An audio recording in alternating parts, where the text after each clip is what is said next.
It was the end of the millennium, and I had just given birth to my second daughter.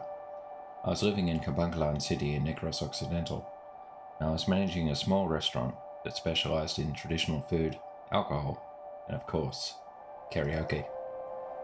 During this time, I asked my younger sister Bing to come and stay with me so she could help run the restaurant and help take care of my daughter. Bing was only 2 years younger than me, and she was always smiling. She was a simple beauty with short brown hair cut into a bob style, and her dark brown eyes always carried a musical tone, which I'm sure only she could hear. The restaurant was called Talks of the Town. My husband and I rented it, and I'd been running it for several months.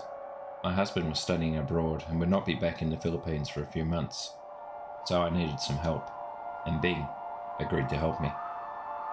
Talks of the Town was a large restaurant with plenty of spare room, and I always had relatives and friends wanting to stay at my place. The good thing was they always chipped in and helped.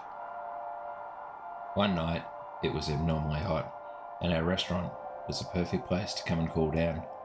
Sandmeg, Red Horse were the drinks of choice, and pork sisig was a popular snack for our singing guests. That night, we were swamped. My sister and I were busy serving and taking turns checking in on my daughter. The shrill singing of the customers rang out through the night. Some of the voices were sweeter than rain, whilst others destroyed your eardrums. Finally, the night ended about 1 a.m, and by that time, I'd finished cleaning up and counting the money. It was time to go to bed. Bing was fast asleep, cuddling up to my daughter. Both were snoring. It was peaceful watching them sleep, and how I longed to join them. Carefully, I climbed over them, trying not to disturb them as they slept. I lay down next to my little bundle of joy. Her chubby cheeks were stained white from the milk she greedily slurped away from her bottle, and I could smell the sweetness of it on her breath. Her short brown hair was tied back with a small red ribbon, which kept it from annoying her as she slept. I pulled my daughter close. She felt so soft in my arms, and I attempted to go to sleep. Her round, puffy face reminded me of a shoppo. I wanted to nibble on her. Halfway between wakefulness and sleep, something was on the edge of my consciousness, telling me I needed to wake up, and I needed to wake up now. Something was nearby, and I needed to be ready for it. The night was still. The insects' usual singing was deathly quiet. All the other typical sounds were silent. Even the noise from the tricycle and the trucks were absent that night. As I strained, turning my head to the side, searching for any semblance of sound, I heard it. There was a rustling noise coming from above me. It was so slight, and I wondered if I had imagined it. It was like a hushed whisper moving in the distance. My eyes struggled to open. It felt like the lids were being weighed down by some unseen force, trying to keep them closed. Focusing on a spot high above me, little dust started falling towards me. They were floating gracefully, like a ballerina leaping through the dark void. Holding my breath, I did not want to make a sound. I wanted to ensure that I was not imagining what was happening. Nipa leaves on the roof started to move. It was very subtle, but they were twisting slightly. Could it be a cat, I wondered? The roof had to be at least 10 meters high. How would an animal get up there? Only a bird would get up that high.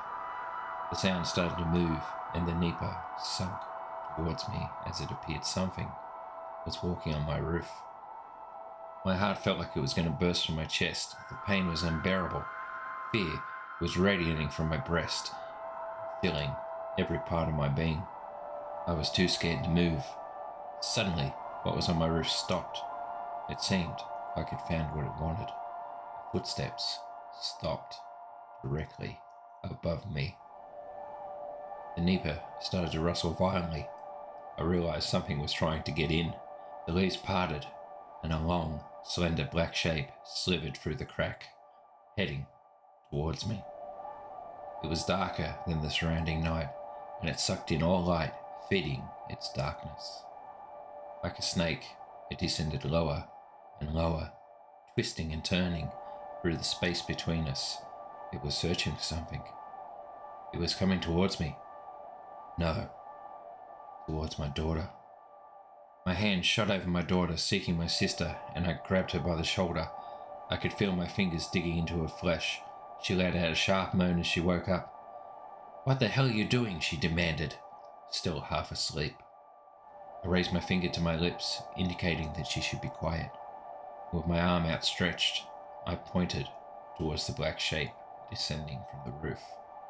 Her usually smiling eyes turned towards the shape. It was the first time since we were kids.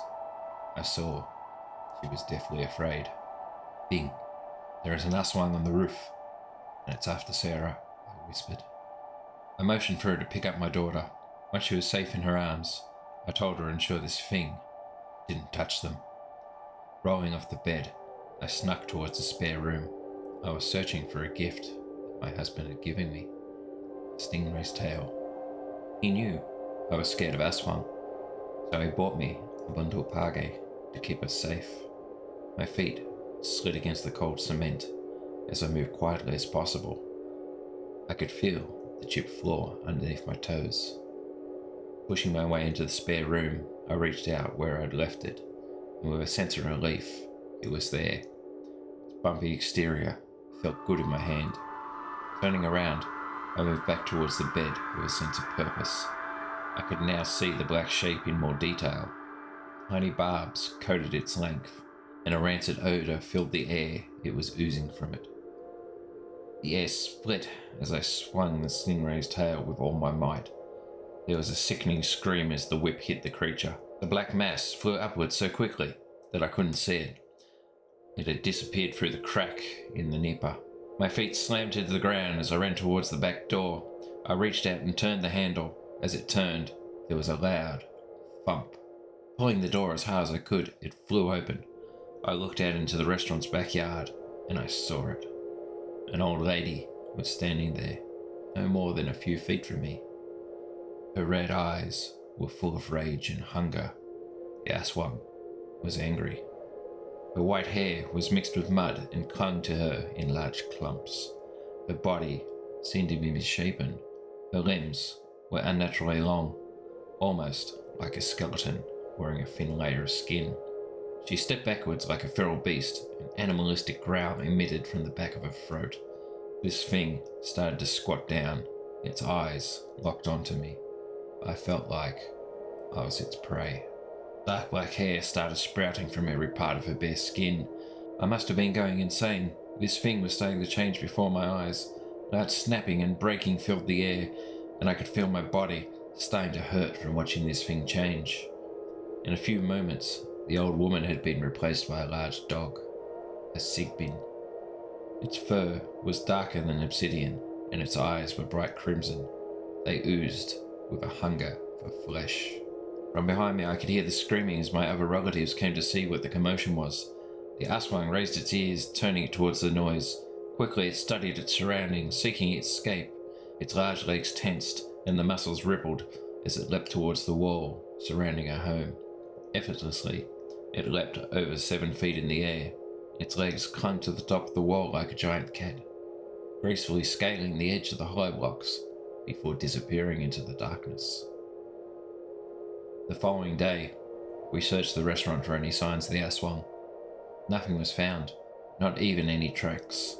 It was like the thing had never been there.